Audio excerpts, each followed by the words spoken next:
I want to welcome Mike Lucibella to the stage, who has stepped in at the last minute to take over from one of the best excuses there could ever be for not giving a talk. And Mike is going to, has very nobly picked up on something topical, so he's going to talk about US spy satellites. So give it up for Mike Lucibella.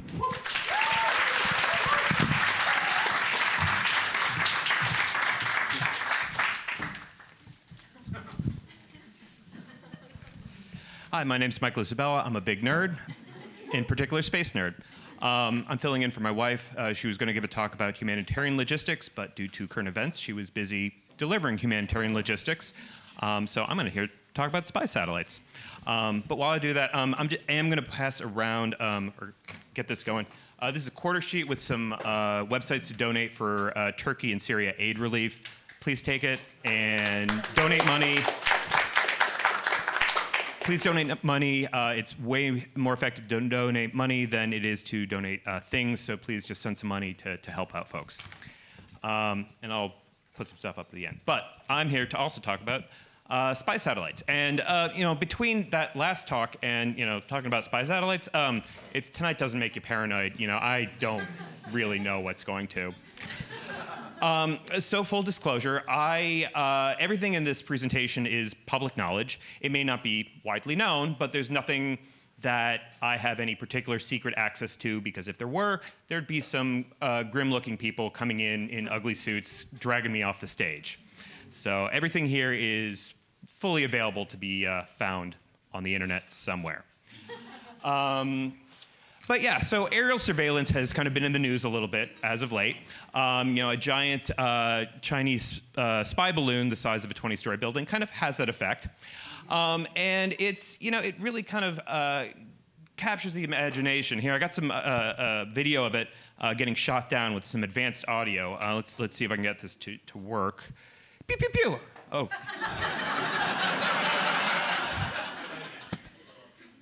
Oh, well, that didn't work. Pop. Anyways, yeah, don't let anyone tell you that Joe Biden isn't doing anything to fight inflation.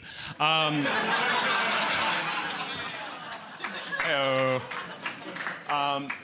it does kind of bring up the question on, what's going on up there?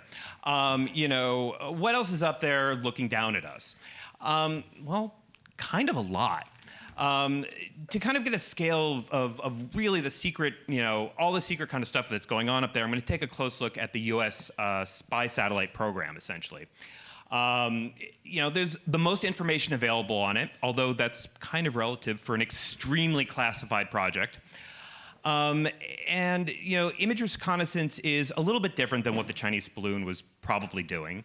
It was probably collecting signals, collecting signal information, while reconnaissance satellites are basically taking pictures of the ground.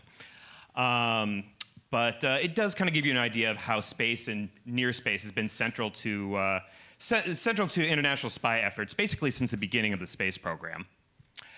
And before we can really dive into the secret space program, it's probably a good idea to review the public program, what we all know and love as far as spacey stuff. So, quick recap. After being taken by surprise by a silver Russian basketball named Sputnik, NASA launches Explorer 1 in 1958, then followed the Russians into space with Project Mercury, followed by Project Gemini, which was basically a dress rehearsal for Project Apollo, landing a man on the moon. After that, we built Skylab, the space station. NASA then built a big, expensive space bus called the Space Shuttle. It put a telescope into orbit, and then built a really big, expensive space house. And now we're kind of in the era of private space flight and that kind of thing. It's all very sciencey. It's all for science, all for exploration. It's all very Star Trek. But throughout all this, there's been kind of this parallel, more James Bond, super secret clandestine program that has at times crossed paths with the public program, and much of which is still classified to this day. But before all that was the U-2 spy plane, because before you can run, you have to walk, and before you can orbit, you have to fly. Now, this is the U.S. first real effort at aerial reconnaissance. It was designed to fly at altitudes up to about 80,000 feet and basically have powerful cameras on the bottom and take pictures of the ground below. It was developed by the CIA at Area 51, and its first went into service about 1956. The whole idea was to fly above missiles and take pictures of the Soviet Union. And at first, it worked very well, until in 1960, one was shot down, and everyone discovered it quite dramatically. It was a bit of a scandal. And this incident really kind of put pressure on the intelligence community to kind of come up with a way to do aerial surveillance that was a little bit less allergic to missiles. So one thing the CIA did was they developed the SR-71 Blackbird. It's basically the same idea as the U-2 spy plane, but much, much faster. It can go about 3.3 times the speed of sound, or possibly more, and basically outrun surface-to-air missiles. It entered into service about 1966 and kept going until the 1990s. But planes are cool. But the intelligence community was also really interested in getting into this new, exciting field of space. And so they developed Corona, the first reconnaissance imaging satellite. It could fly over just about anywhere on planet Earth and take photos of whatever was below. Equipped with downward-facing cameras, it could take images that were really good for mapping and kind of getting a peek behind the Iron Curtain like nothing else really could. First test flight was in 1959. The first successful test flight was 1960. There were about 12 failed ones. First successful one in 1960, but this program wasn't declassified until 1995. Now, rocket launchers are hard to keep secret because they're big, bright, and really loud. And so the intelligence community came up with kind of a cover story. So instead of telling the world that there are super secret spy satellites inside of this rocket, they just called it Discoverer and said that it carried scientific instruments. Now that's kind of true. Some of the early test ones did have some scientific instruments or animals to kind of test what space was like. But really what mattered inside were the cameras and the photos of the ground below. Now, this is all back in the day of film cameras. So all that photographic film had to be returned to planet Earth to be developed. So after a roll was exposed, it automatically went into this kind of capsule over here and fell back to planet Earth, where a waiting plane would snag it by its parachute. This didn't always work. A bunch were missed and sank to the bottom of the ocean. But it worked well enough that it was a pretty effective program. There were a couple of different versions over the years, upgrades along the way. Later ones had 2 cameras on it. The first ones were pretty primitive. They can only take pictures of things that were about 40 feet across, but later versions were able to get 5-foot resolution, which, not too bad for the 1960s. After 4 generations of Corona and a couple of failed other tests, the next major iteration were the Gambit family of satellites. And this is when spy satellites started getting really big. KH-7 was about 15 feet long, about 5 feet wide, but KH-8 was almost 50 feet long. And the reason that they're so big is basically it's one big telescope. Light would enter into here, bounce off this mirror, get focused by this mirror, and be captured on the photographic film up there. It's basically a really big zoom lens, and essentially the same thing as a reflecting telescope that you can get at any lens store.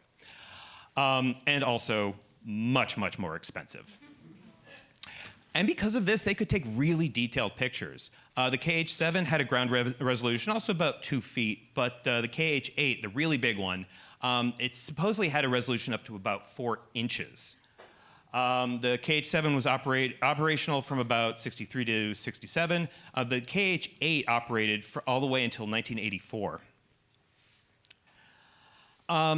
Gambit was really good at zooming in close on a small spot below, but it wasn't really able to get a general kind of overview wide picture of the ground below. So to replace Corona's mapping abilities, the intelligence community developed the KH-9 hexagon, or Big Bird. Like the later Coronas, it had a pair of tracking cameras on it that could take pictures below. But this time it had four film recovery canisters, which made it quite big, about 60 feet long, and it supposedly could make out objects about 2 feet across as well. And Gambit and Hexagon, they kind of complemented each other. Hexagon made the maps. Gambit would zoom in on something interesting down below. And this is kind of an idea of what Hexagon was taking pictures of, the film strips. You can see really good for making maps. But relying on film recovery was starting to get kind of old. It has its drawbacks, namely the ocean. The intelligence community kept losing these buckets into the briny deep. If the capture plane didn't grab them in time. In 1972, the Navy tried to recover one that was fell to the bottom of the Pacific Ocean, but it just didn't. They got it back. The film it wasn't working out. So the intelligence community dreamed up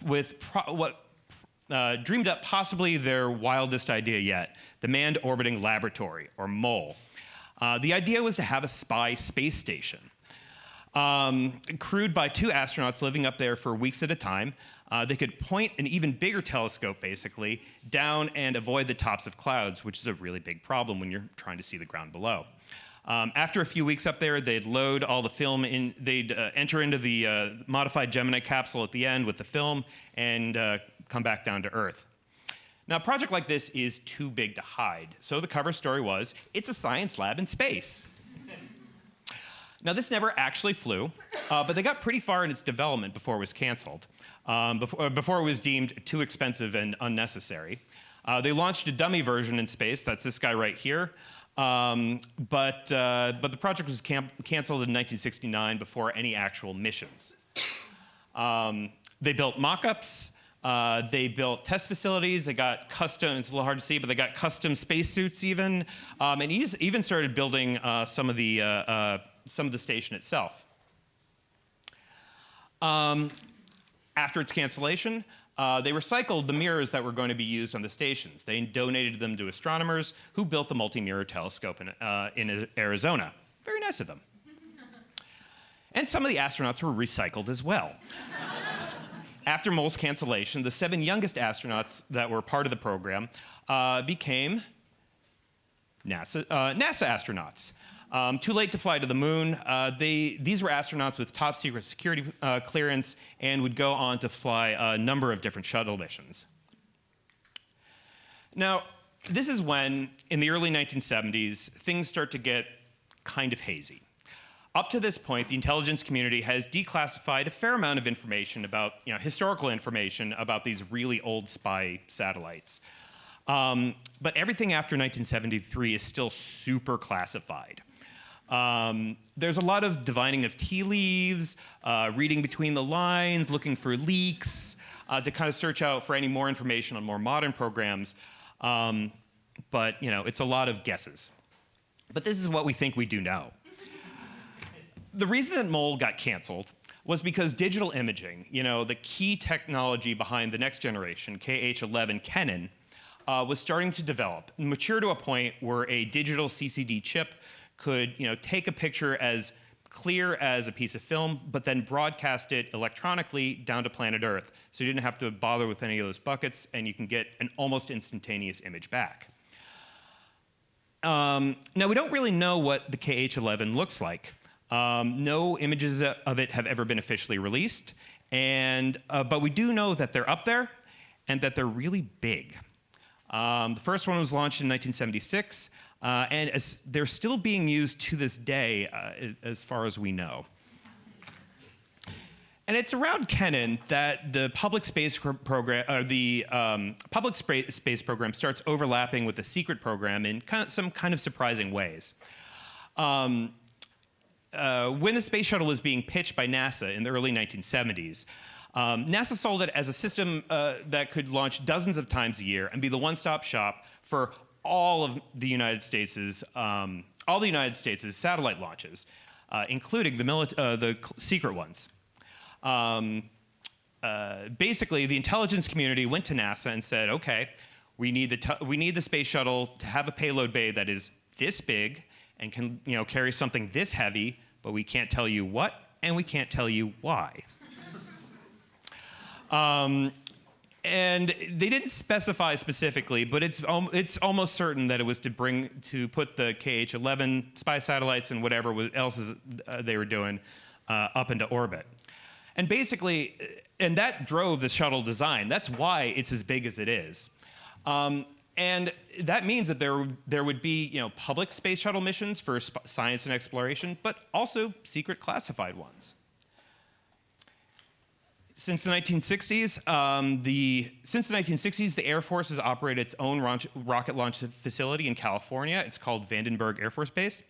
Nearly all reconnaissance satellites launch out of there. And the Air Force upgraded it when the shuttle was coming together to actually be able to launch the space shuttle from there. They put in a whole second mission control that could receive encrypted secret transmissions, all that kinds of fun stuff. But despite all that preparation, the space shuttle never actually launched from there, budgets. And a Kennan spy satellite actually played a really important role in the very first space shuttle flight in 1981. When it launched, NASA was really concerned that the heat shield tiles on the bottom of the space shuttle, some of them had fallen loose, and they needed to see how damaged the space shuttle might be. So through some semi-official channels, administrators with security clearances contracted the intelligence community and basically said, hey, could you take a picture of the underside of the space shuttle? A little while later, an envelope showed up to NASA with pictures of the underside of the space shuttle taken from space. And no one was allowed to ask where that envelope came from. Now, this isn't the actual image, that's never been declassified, but this might be what it kind of looks like. Sorry. But there have been 10 classified space shuttle missions, and most of them are still classified to this day. If you look really carefully at the names on all these mission patches, you'll actually see a lot of the astronauts on them originated in the MOL program. They're those recycled astronauts. Ultimately, they did stop doing classified shuttle missions. It just wasn't working out. There weren't really enough space shuttle flights to keep up with the demand. And so the Defense Department basically went back to just using disposable rockets like they had from the beginning. Now, of course, one of the most important space shuttle missions was to deploy the Hubble Space Telescope, and one of its last missions was to service it. Now, there is some talk that the Hubble Space Telescope is a converted spy satellite. That's not quite right. But that's not quite wrong either. Basically, the Kennans are thought to resemble the Hubble Space Telescope. And the Hubble optics were developed by the same people that developed the optics for spy satellites. Basically, there's a lot of spy satellite technology in the Hubble. In 2011, the CIA donated to NASA 2 extra satellites they just had laying around. At the time, no images of them were released, but one technician described them as stubby Hubbles. And they may have been leftover Kennan chassis or possibly some failed successor. Who knows? But NASA converted one into this guy. Or gal, I should say. It's the Nancy Grace Raman Space Telescope. It's an infrared telescope, kind of similar to the James Webb that was launched recently, but takes wider field pictures and not quite as detailed. The other chassis is still sitting in a shed somewhere. So what do Kennan images look like? Well, some images have been released over the years, but always degraded to hide how good they are, because the quality of these images, the detail of them, is one of the most carefully guarded secrets by about the program. Until, in 2019, Donald Trump infamously tweeted a photo he took of a classified briefing about a rocket launch accident in Iran, which included an image of image taken by one of our spy satellites. If you can forgive this pun, this leak was unprecedented.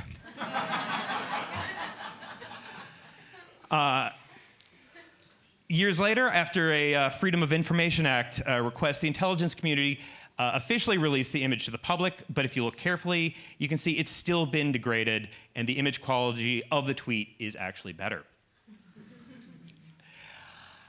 And there also seems to be a number of different variations and successor programs to Canon with code names like Crystal, Misty, Future Imagery Architecture, and that kind of thing that we really don't know very much about at all. A lot seem to be like they may have been, attempts to be big successor programs, but we really don't know. But a lot of them seem like they may not have worked out. And of course, this is really actually just scratching the surface of all the different top secret stuff that goes on up in space and near space. Because there's a lot happening beyond photo reconnaissance. There are other systems that transmit military communications, listen to other people's military communications, gather electromagnetic signals, create ground images using radar, and probably other stuff we don't know. Every few months, something new is launched into space with little to no information about what's inside the nose cone of the rocket. Often, all we really have to go on are these rather dramatic mission patches that seem to, yeah, they're really quite dramatic. They really seem like they were designed by like some failed Dungeons and Dragons artist. Oh, they keep going. We got more. That's my favorite. Yeah. So on that note, thank you for that. So that covers about all we know about spy satellites. I'm going to leave this up here while I take questions. This is information for donating to Turkey and Syria earthquake relief. Thank you. Round of applause.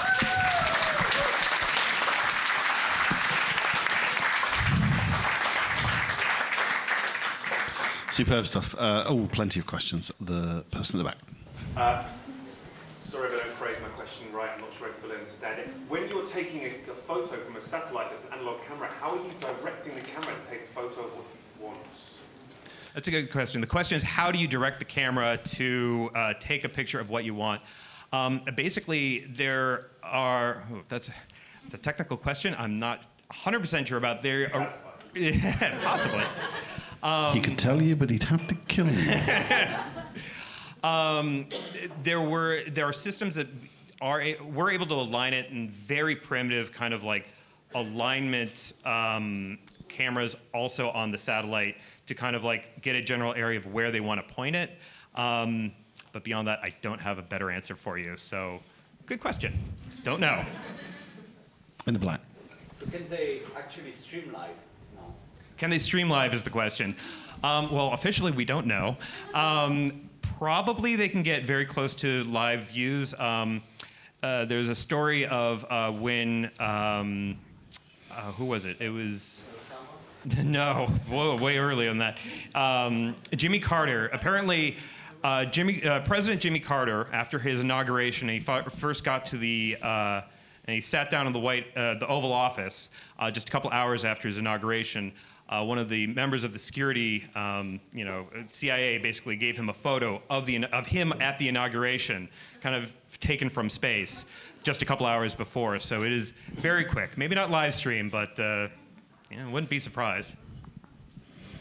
Any more?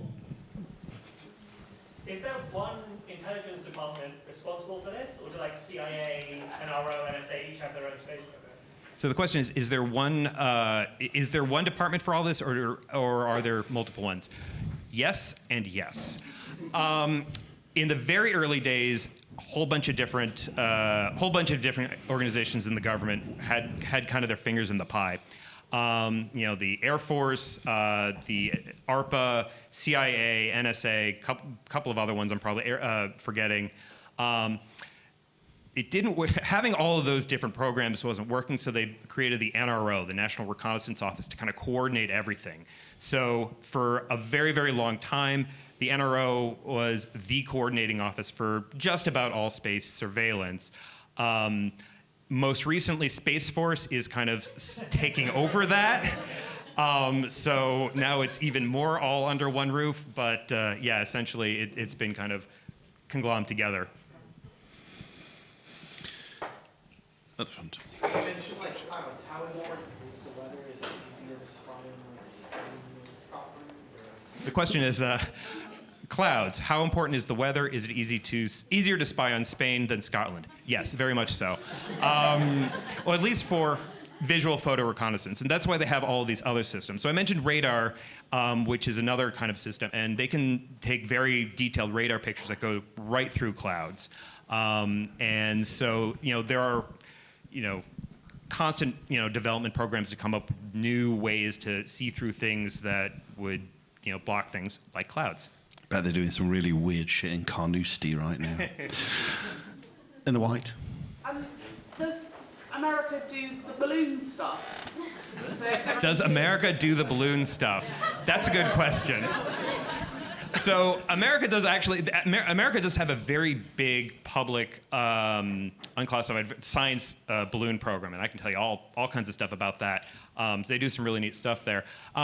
Whether or not China claims that the U.S. does, America claims that the U.S. doesn't, and that's as far as we know.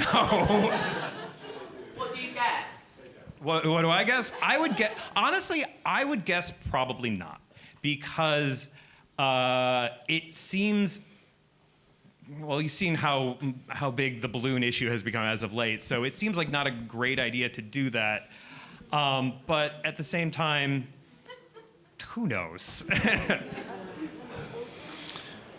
So what were the UK doing in the late 20th century? Were we just borrowing your stuff? Well, you gave us money for the stuff. No, that's true. So the UK and the US, and also New Zealand, Australia, and Canada, they're kind of known as the Five Eyes. And they have a big consortium of intelligence sharing. And basically what the UK was doing was, coordinating with the US, at times pleading for intelligence, at times giving us money, or giving the US money for, in return for intelligence. They tried developing a spy satellite in the late 80s that did not go well. Basically, yeah, they've been coordinating with the US for basically the whole time. James Bond trivia for your eyes only being the document that is for those countries. Full of them, or full of it. One of it, at the back, very, very, very far at the back. Clarifying question. What is Space Force? What is more like Space Farce? Am I right? So the Space Force in the U.S. military, there were 5 branches of the military: Air Force, Navy, Marines, Army, something else, Coast Guard. Thank you. I always forget the Coast Guard. And then in the previous administration, they added a 6th, which kind of just covers all space-related military stuff and kind of puts it all in one basket, essentially. Do they have like their underpants on their outside of them? Yeah, if you look at their uniforms, it's not too far off. Well, on that note then, thank you very much, Mike. Thank you for making us even more parallel.